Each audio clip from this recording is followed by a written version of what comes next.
Next session is about verbal communication. तो communication different types का हो सकता है। It could be verbal communication, it could be non verbal, it could be visual communication. Now verbal communication का मतलब होता है वर्ड्स और लैंग्वेज के थ्रू कम्युनिकेट करना, and non verbal means facial expressions, body language, eye contact, इनके through communicate करना। And visual communication means charts, graphs, videos, symbols, इनके थ्रू कम्युनिकेट करना। नाउ ये जो वर्बल कम्युनिकेशन है ये ओरल भी हो सकता है और रिटन कम्युनिकेशन भी। तो ओरल और रिटन दोनों में ही लैंग्वेज यूज करते हैं, दोनों में ही वर्ड्स यूज होते हैं, राइट। कॉमनली जो ओरल कम्युनिकेशन है उसे ही वर्बल कम्युनिकेशन बोला जाता है, बट रिटन में भी लैंग्वेज यूज होती है, तो रिटन कम्युनिकेशन भी वर्बल कम्युनिकेशन का ही एक पार्ट है। तो ये जो रिटन कम्युनिकेशन है वर्बल के सब पार्ट में भी यूज किया जाता है, और कहीं कहीं पर रिटन कम्युनिकेशन को एक डिफरेंट टाइप ऑफ कम्युनिकेशन भी कंसिडर किया जाता है, राइट। बट अभी आपकी बुक में ये 3 कम्युनिकेशंस के बारे में बताया गया है, तो हम इन 3 कम्युनिकेशन को ही पढ़ेंगे, जिसमें रिटन कम्युनिकेशन को वर्बल कम्युनिकेशन का ही एक पार्ट बताया गया है, राइट। क्योंकि फाइनल में जब आपका बोर्ड का पेपर होता है उसमें जितने भी क्वेश्चंस होते हैं उसमें सीबीएसई बुक को ही रिफर किया जाता है, तो हम सीबीएसई बुक के अकॉर्डिंग ही चलेंगे। So let's see the types of verbal communication. So verbal communication मतलब जिसमें वर्ड्स एंड लैंग्वेज यूज होती हैं। तो इसमें फर्स्ट टाइप है इंटरपर्सनल कम्युनिकेशन। ये वन ऑन वन कम्युनिकेशन है जिसमें दो लोग एक दूसरे से इंटरेक्ट करते हैं, लाइक अपने फ्रेंड से होमवर्क पूछ रहे हो, किसी रिलेटिव से फोन पर बात कर रहे हो, तो ये इंटरपर्सनल कम्युनिकेशन है। नेक्स्ट इज रिटन कम्युनिकेशन, जिसमें हम लिखकर कम्युनिकेट करते हैं। सो जो आप क्लास में असाइनमेंट बनाते हो वो एक रिटन कम्युनिकेशन है। आप लीव एप्लीकेशन लिख रहे हो टीचर को, दैट इज रिटन कम्युनिकेशन। आप व्हाट्सएप के थ्रू अपने फ्रेंड से बात करो, that is written communication, right. Now next is small group communication, जिसमें more than one person involve होते हैं, वे एक दूसरे से इंटरेक्ट करते हैं, लाइक प्रेस कॉन्फ्रेंस या किसी कंपनी में जो बोर्ड मीटिंग होती है, या आपके स्कूल में स्टाफ मीटिंग्स होती हैं, या फिर सभी फ्रेंड्स मिलकर अपने किसी फ्रेंड के बर्थडे पार्टी का प्लान कर रहे हो, तो उसके डिस्कशंस कर रहे हो, that is small group communication. Next is public communication, जिसमें एक पर्सन लार्ज ग्रुप को एड्रेस करता है। सो जब कोई पॉलिटिशियन स्पीच देता है, दैट इज पब्लिक कम्युनिकेशन। आप स्कूल में स्टेज परफॉर्मेंस दे रहे हो, स्टेज पर स्पीच दे रहे हो, that is public communication, right. So these are the 4 types of verbal communication. Now अगर हम इन 4 टाइप्स को देखें तो इंटरपर्सनल मतलब वन ऑन वन कन्वर्सेशन, दो लोग एक दूसरे से जब कम्युनिकेट करते हैं तो यहाँ पर 2 वे कम्युनिकेशन होता है, दोनों एक दूसरे से इंटरेक्ट करते हैं। और स्मॉल ग्रुप कम्युनिकेशन में मोर देन वन पर्सन इंटरेक्ट करते हैं, जैसे कि सभी फ्रेंड्स किसी प्रोजेक्ट का डिस्कशन कर रहे हैं, तो इसमें भी 2 वे कम्युनिकेशन होता है। अब पब्लिक कम्युनिकेशन में एक पर्सन एड्रेस करता है मैनी पर्सन्स को, कभी कभी एक से ज्यादा पर्सन्स भी एड्रेस कर सकते हैं पब्लिक को। जैसे कि स्टेज परफॉर्मेंस में मोर देन वन पर्सन पूरे स्कूल स्टूडेंट्स से कम्युनिकेट करते हैं, बट इसमें वन वे कम्युनिकेशन होता है, राइट। सो पब्लिक जिसे कम्युनिकेट किया जा रहा है उसका कोई फीडबैक नहीं होता, और मे बी बहुत मिनिमल फीडबैक होता है, राइट। हाँ, इफ यू सी इसमें जो ये रिटर्न कम्युनिकेशन है ये बाकी तीनों से डिफरेंट है। इसमें हम रिटर्न लैंग्वेज के थ्रू कम्युनिकेट करते हैं। सो जब हम रिटर्न लैंग्वेज के थ्रू कम्युनिकेट करते हैं तो हो सकता है हम एक पर्सन से कम्युनिकेट करें तो इंटरपर्सनल कम्युनिकेशन कह सकते हैं उसे, या फिर हम मोर देन वन पर्सन के साथ रिटर्न मैसेजेस के थ्रू कम्युनिकेट कर रहे हैं तो स्मॉल ग्रुप कम्युनिकेशन भी हो सकता है, या फिर रिटर्न मैसेज के थ्रू हम पब्लिक से कम्युनिकेट कर रहे हैं, लाइक जैसे नोटिस बोर्ड पे ओलंपियाड कंपटीशन के बारे में सभी स्कूल स्टूडेंट्स को इन्फॉर्म किया जाता है, राइट। तो उसमें रिटर्न मैसेजेस के थ्रू पब्लिक से कम्युनिकेट किया जा रहा है, राइट। सो रिटर्न मैसेज में पब्लिक से भी कम्युनिकेट किया जा सकता है, राइट। सो ये जो वर्बल कम्युनिकेशन है ये ओरल भी हो सकता है और रिटर्न भी हो सकता है। देन ओरल एंड रिटर्न दोनों ये further interpersonal, small group and public, ये तीनों टाइप्स के कम्युनिकेशन हो सकते हैं, right. Now let's see what are the advantages and disadvantages of verbal communication. Now if you see advantages, ये सबसे इजी मोड है कम्युनिकेशन का, क्योंकि इसमें सिर्फ लैंग्वेज एंड वर्ड्स यूज होती है जो इजीली सब लोग यूज कर सकते हैं। नेक्स्ट है आपको क्विक रिस्पॉन्स मिल जाता है, और अगर आपको मैसेज समझ में नहीं आ रहा है तो आप क्वेश्चंस पूछ सकते हो, आपको ऑन द स्पॉट क्लैरिफिकेशन मिल जाता है। एंड रिस्पॉन्स के अकॉर्डिंग आप इंटरेक्शन भी चेंज कर सकते हो, अपना टॉपिक चेंज कर सकते हो, राइट। अगर डिसएडवांटेजेस देखें तो कभी कभी वर्बल कम्युनिकेशन मिसअंडरस्टूड किया जाता है एंड ना ही इसका कोई रिटर्न रिकॉर्ड मेंटेन किया जाता है। और वर्बली कम्युनिकेट करते समय जो बैकग्राउंड नॉइज है, कोई म्यूजिक है, उससे डिस्ट्रैक्शन हो सकता है। और कभी कभी वर्ड्स और लैंग्वेज की वजह से जो इमोशंस हैं लोगों के वो भी हर्ट हो जाते हैं, राइट।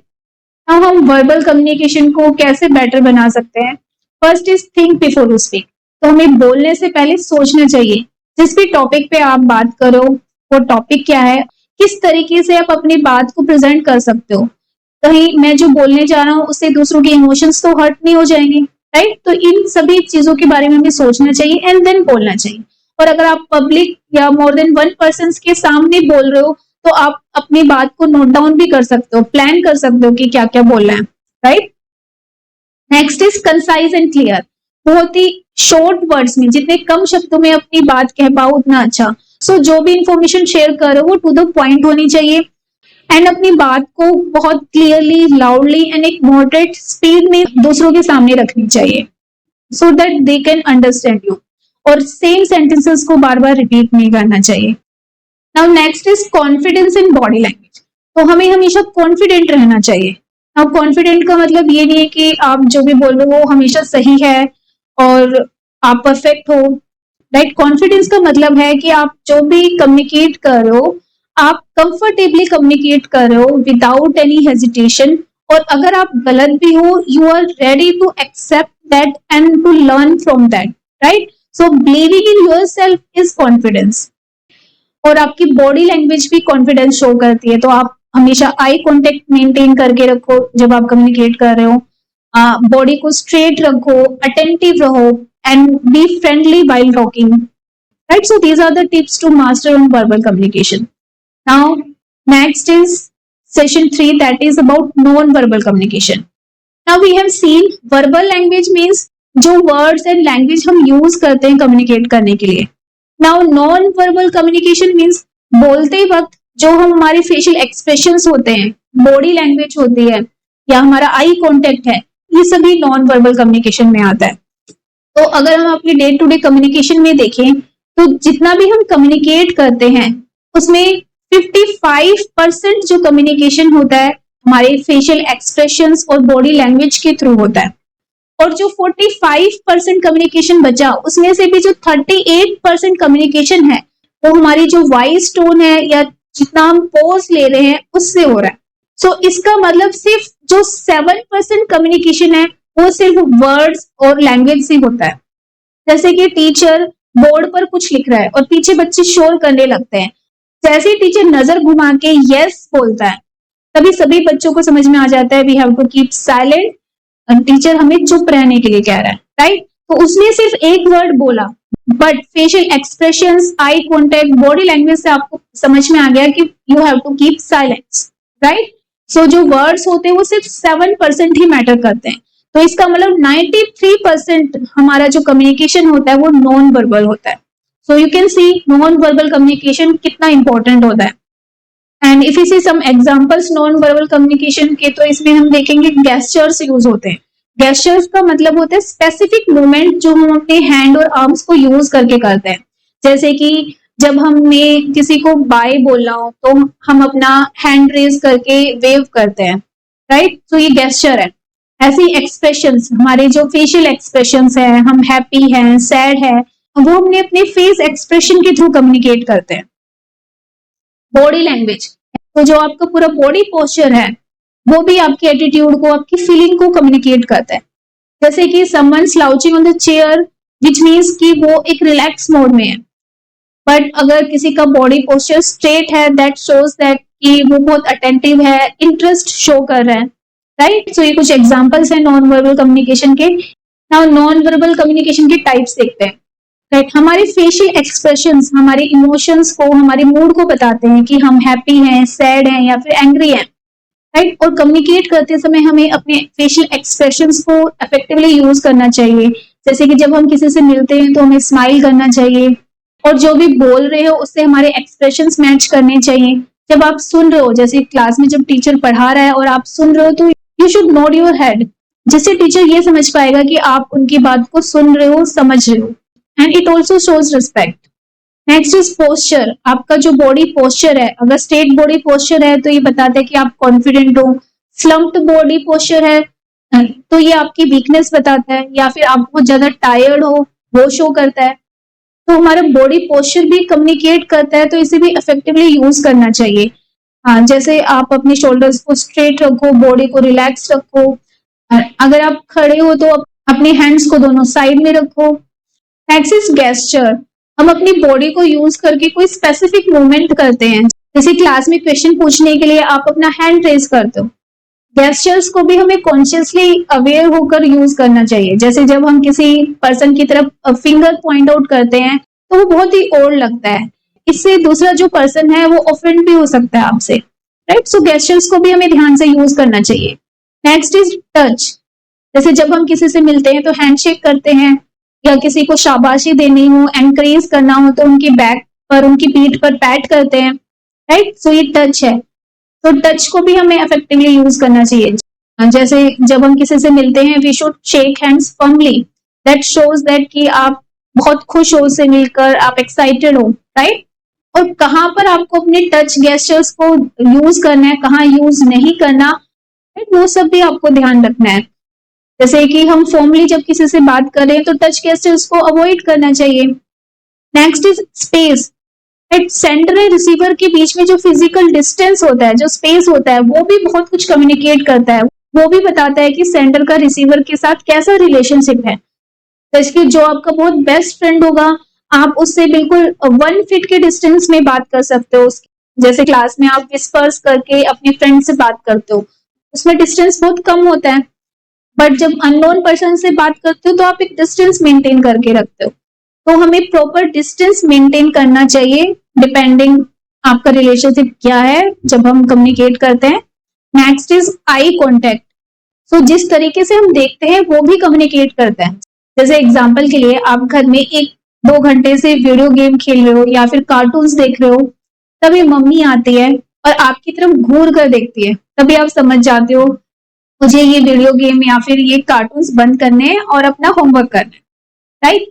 सो आई कॉन्टेक्ट भी बहुत कुछ कम्युनिकेट करता है। तो हमें अपने आई कॉन्टेक्ट्स पर भी ध्यान देना चाहिए। जैसे जब हम किसी की तरफ देख रहे हैं तो हम स्टेयर ना करें, एक रिलैक्स्ड लुक रखें। एंड जब हम कम्युनिकेट करते हैं तो सामने वाले पर्सन की आंखों में देखकर डायरेक्टली बात करनी चाहिए। और उसमें भी हमें ध्यान रखना चाहिए कि जो हमारा आई कॉन्टेक्ट है उसमें बीच बीच में हम ब्रेक लेते रहें, स्टेयरिंग ना करें, right. Next is para language. Para language मतलब जब हम बोलते हैं तो हमारी टोन क्या है, हम किस स्पीड में बात कर रहे हैं, हमारा वॉल्यूम क्या है बोलने का, ये सब पैरा लैंग्वेज है। जैसे कि जब हम बहुत जल्दी जल्दी बोल रहे होते हैं तो हमारी एक्साइटमेंट भी शो करता है, या फिर आप कॉन्फिडेंट नहीं हो ये भी शो करता है। और आपका वॉल्यूम जब बहुत एंग्री होता है तो आपका वॉल्यूम बढ़ जाता है, राइट। तो ये पैरा लैंग्वेज भी कम्युनिकेट करती है, राइट। सो कम्युनिकेशन के टाइम पर हमें एक सुटेबल टोन और वॉल्यूम को मेंटेन रखना है और एक मॉडरेट स्पीड में बात करनी है, right. So these are types of non verbal communication. Now let's see visual communication. Visual communication मतलब graph, charts, videos, symbols, pictures, इनके थ्रू कम्युनिकेट करना। तो इसमें विजुअल्स यूज होते हैं कम्युनिकेट करने के लिए, और ये सबसे सिंपल कम्युनिकेशन है और ये कंसिस्टेंट रहता है। नाउ ये कुछ इमेज दी हुई है, जैसे जहां पार्किंग अलाउड नहीं होती वहां पर ये सिंबल यूज होता है, जहां पर कंस्ट्रक्शन वर्क चल रहा होता है वहां पर ये पिक्चर यूज होती है, राइट। दिस शोज दैट कि पेट्स अलाउड नहीं है, और ये जो सिंबल है ये नो एंट्री का सिंबल है। सो ये कुछ इमेजेस आपकी बुक में दी हुई हैं, इनको आप देख सकते हो। जैसे जहां ये इमेज होगा वो शो करता है कि you are under CCTV surveillance, and this shows that कि जो फोन्स हैं वो अलाउड नहीं है। ये डेंजर के सिंबल्स हैं, ये वार्निंग्स के, रेडिएशंस के सिंबल्स हैं। Now fourth session, communication cycle and importance of feedback.